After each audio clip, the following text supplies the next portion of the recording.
Hey everyone, Coach Kirsten here, and I get the question a lot. How do I become a faster runner?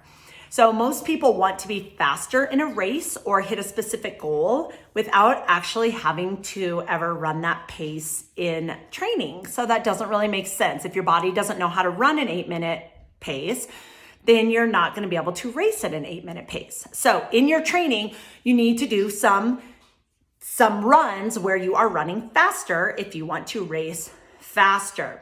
So I have 5 main workouts that I would recommend to my athletes, and I do these myself, but I don't run 5 days a week. And I don't recommend anyone run 5 days a week unless you're a pure runner and you're like 20.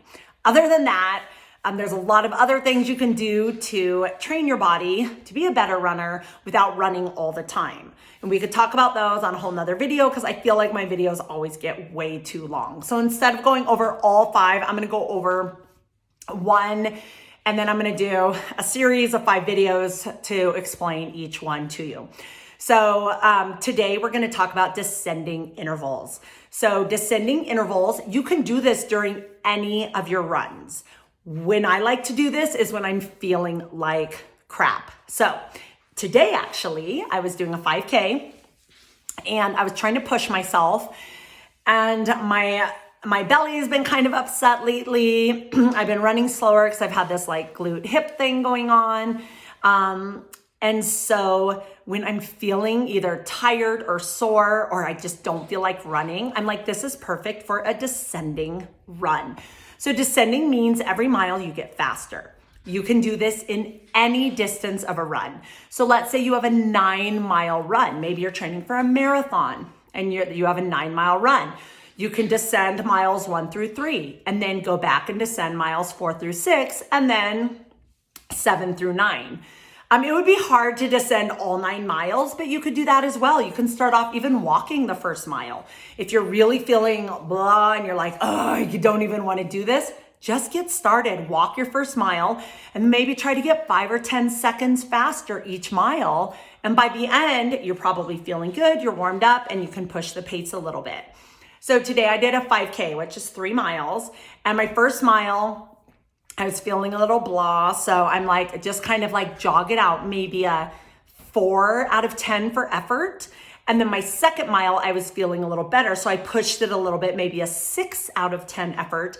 And then my third mile, I was feeling good. I pushed it about an 8 out of 10 effort and ended up descending each mile. So somewhere in there, you need to be pushing yourself so your legs are moving at a fast pace or about your race pace. So it doesn't matter what race you're training for. If you have a goal time, there's a pace involved. So if you're doing a half marathon and your goal is under 2 hours, that's a 9-minute pace. So at some point in the week, several times, the more the better. I recommend it 5 times in your training cycle of 2 weeks is you need to be running that pace.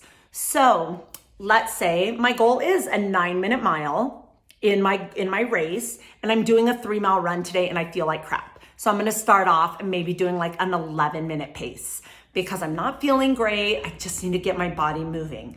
Second mile, I'm gonna aim for maybe a 10-minute pace. And then third mile, I can aim for that 9-minute pace to show my body, look, this is what a 9-minute pace feels like. I can do this. It just took me a while to get there. So that's the good thing about the descending miles. And again, you could do this at any distance.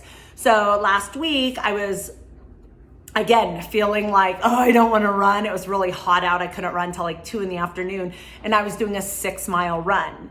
So I descended every 2 miles. So the first 2 miles were about like a 10:40 pace. The second 2 miles were right under a 10-minute pace. And then the third 2 miles were close to a 9-minute pace. So I descended every 2 miles 3 times. Or you could descend every mile for 6 miles. Or you could do what I said, like with the 9-mile, descend 1 through 3 and then 4 through 6. It's just teaching your body how to go faster when you're trying to go faster. And at some point in this descend, you need to hit your pace that your goal is. So again, it doesn't matter what distance you're training for and what your goal is, but several times throughout your training cycle throughout the week, throughout the 2 weeks, you need to be hitting that pace so your body learns and knows how to race at that pace. So if you have any questions about this at all, let me know. If I'm not explaining it well, if I missed something, let me know. But I choose to do this descending workouts on the days that I feel like I don't really want to run, or my body's really sore or tired, or I know that first mile is going to be really slow, because then it kind of gives me something to aim for, and it gives me permission to go slow the first mile. So like, just start moving your body, maybe do a walk run that first mile. And then the second mile, run a little bit more. Third mile, try to run the whole thing. And your fourth mile, if it's a 4-mile run, pick up the pace, pick up the effort, and try to descend each mile. So each mile gets faster throughout your workout. So that is a descending mile run. I recommend doing that at least once every 2 weeks. And at some point in the miles, you need to be hitting that race pace. Even if it's for half the mile. You could, if you're just doing a 2-mile run, you could descend by half miles. If you're doing a 1-mile run, you could descend by quarter miles. It's just getting faster throughout the workout. And you can throw this in the middle of maybe your long run. Let's say you're training for a marathon and you're doing a 12-mile run. You're not gonna descend 12 miles. That'd be silly, like, unless you're descending like 5 seconds a mile. And that's just, to me, that's a lot of math and a lot of like focus, concentration. So maybe go, okay, I have a 12-mile run today. I'm not feeling great. The first 6 miles, I'm just gonna go easy. And then I'm gonna try to descend 7, 8, and 9. By mile 9, I'm at race pace. And then the last 3 miles, go easy again. So you can do this within a bigger, longer run. So you could do this within any of your runs. But like I said, I choose to do it when I'm feeling a little tired, a little like I don't feel like running today. It gives me something to aim for once I get started running. So again, if you have any questions about descending mile runs, let me know, and let me know how yours are going, and if they're helping in your training and racing. All right, I'll see you guys soon. Bye.